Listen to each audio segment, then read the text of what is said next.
Hello everyone, फिर से स्वागत है आप सभी का मेरे चैनल पर। और आज की इस वीडियो में हम बात करेंगे टेबल प्रॉपर्टीज़ के बारे में। पहले वाली वीडियोस में हम टेबल डिज़ाइन क्रिएट करना सीख चुके हैं, टेबल इंसर्ट करना सीख चुके हैं और अब बात करते हैं टेबल लेआउट में टेबल प्रॉपर्टीज़ के बारे में। तो चलिए MS वर्ड डॉक्यूमेंट हम यहाँ पे ओपन कर लेते हैं और यहाँ पे आपको ऑप्शन दिया गया है टेबल का। फटाफट से कोई भी एक टेबल इस तरीके से यहाँ पे इंसर्ट करेंगे और लेआउट में यहाँ पर आपको ऑप्शन दिया गया है प्रॉपर्टीज़ का। तो सबसे पहले यहाँ पर मैं कुछ डेटा एंटर कर लेती हूँ। जैसे मैंने यहाँ पर नेम एंटर किया। मैं पहले भी बता चुकी हूँ कि जब भी आप टेबल में डेटा इंसर्ट करें तो टैब की को यूज़ करें। तो अभी आप देख सकते हो मैंने यहाँ पे एक डेटा एंटर कर लिया है और अब हम चलते हैं प्रॉपर्टीज़ में। प्रॉपर्टीज़ में जाने के बाद यहाँ पे आपके सामने एक बॉक्स ओपन होगा टेबल प्रॉपर्टीज, जिसमें हर एक चीज़ के लिए आपको अलग अलग ऑप्शन दिया गया है। सबसे पहले यहाँ पे बात करते हैं टेबल में यहाँ पे आपको प्रेफर्ड विद का एक ऑप्शन दिया गया है। जैसे ही आप यहाँ पे क्लिक कर देंगे तो ये सारे ऑप्शन यहाँ पे एक्टिव हो जाएंगे। अब यहाँ पर इस ऑप्शन का यूज़ क्या होता है, जो टेबल आप यहाँ पे यूज़ कर रहे हो उसकी विड्थ आप यहाँ से स्पेसिफाई कर सकते हो।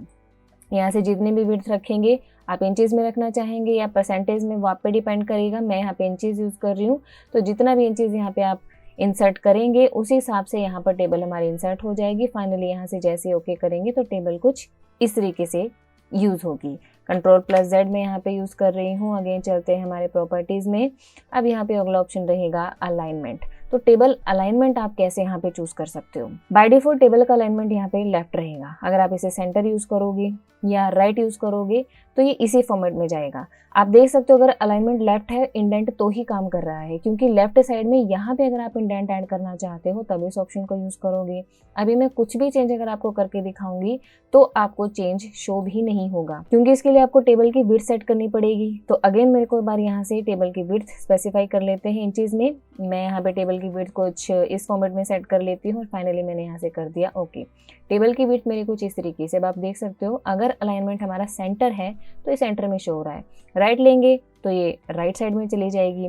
तो जो भी आप यहाँ पे फॉर्मेट इसका लेना चाहो ले सकते हो। अगर आपने लेफ्ट अलाइन लिया है तो ये कुछ इस फॉर्मेट में दिखाई देगा।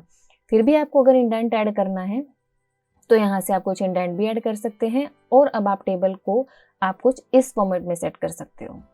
अगेन मैं यहाँ से Ctrl+Z यूज़ कर रही हूँ। वापस से चलते हैं हमारी प्रॉपर्टीज़ में और एक बार इसकी विड्थ में पहले की तरह सेट कर लेती हूँ। अगला ऑप्शन रहेगा मेरे पास यहाँ पर टेक्स्ट रैपिंग। टेक्स्ट की बात हो रही है तो इसके लिए सिंपल सी बात है, मुझे टेक्स्ट अप्लाई करना पड़ेगा। तो फटाफट से मैं यहाँ पे एक रन की कमांड इंसर्ट कर लेती हूँ। यहाँ पे मैं कुछ रन की कमांड इंसर्ट कर रही हूँ और एंटर प्रेस करते ही टेक्स्ट यहाँ पर एंटर हो जाएगा। अब ये जो हमारी टेबल है, ऐसा कोई भी आप डॉक्यूमेंट यूज़ कर सकते हो जिसमें आपने कुछ टेक्स्ट भी ऐड किया हो, कुछ टेबल भी ऐड की हो, तो उसके साथ आप इसे कैसे सेट करेंगे। अगेन हम चलते हैं लेआउट में, प्रॉपर्टीज़ में। इस वक्त टेक्स्ट रैपिंग नन है। अगर मैं अराउंड करूँगी तो आप देख सकते हो साथ में यहाँ पे पोजीशन ऑप्शन भी एक्टिव हो जाता है। अब पोजीशन ऑप्शन कैसे काम करेगा वो हम बाद में देखते हैं। पहले अगर मैं यहाँ पे ओके कर देती हूँ तो आप देख सकते हो कुछ भी चेंज यहाँ पे नहीं है। तो इसके लिए मैं एक बार यहाँ प्लस के साइन पे जाऊँगी और टेबल को यहाँ से कुछ इस तरीके से मूव करूँगी।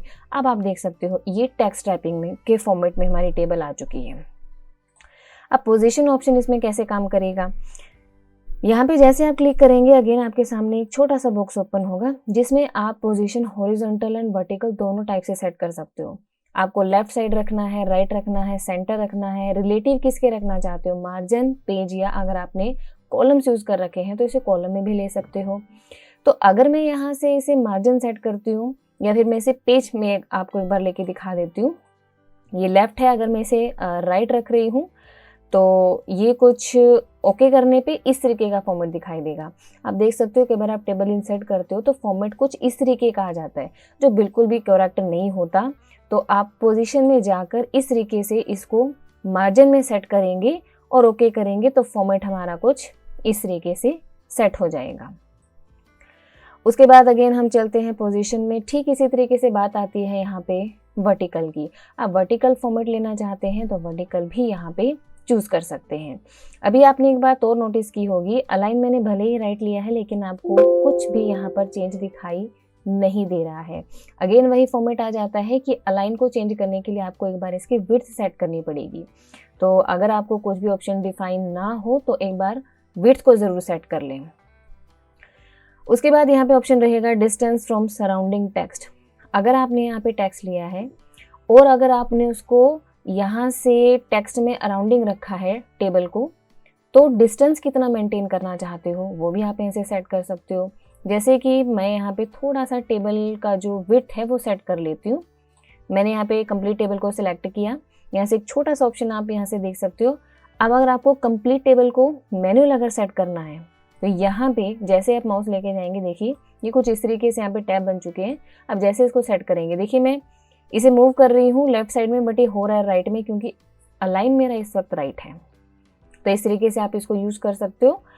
और अगेन मैं पोजीशन में जा रही हूँ। अब अगर आप ये जो डिस्टेंस देख रहे हो, ये जो डिस्टेंस है इसे कम ज़्यादा करना चाहते हो टॉप से, राइट से, लेफ्ट से या बॉटम से, तो इसके लिए आप इस ऑप्शन को यूज़ करोगे। टॉप में अगर आप डिस्टेंस बढ़ाना चाहते हो, मैं थोड़ा सा टॉप में डिस्टेंस बढ़ा देती हूँ कुछ इस तरीके से। फाइनली मैंने यहाँ से ओके किया। अब आप देख सकते हो टॉप से कितना डिस्टेंस यहाँ पे बढ़ चुका है।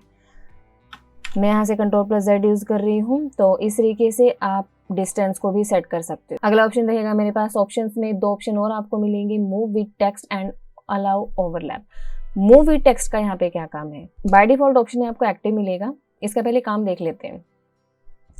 यहाँ से मैं एक बार अलाइन प्रॉपर सेट कर देती हूँ। मैंने इसे लेफ्ट रखा और कुछ इस तरीके से।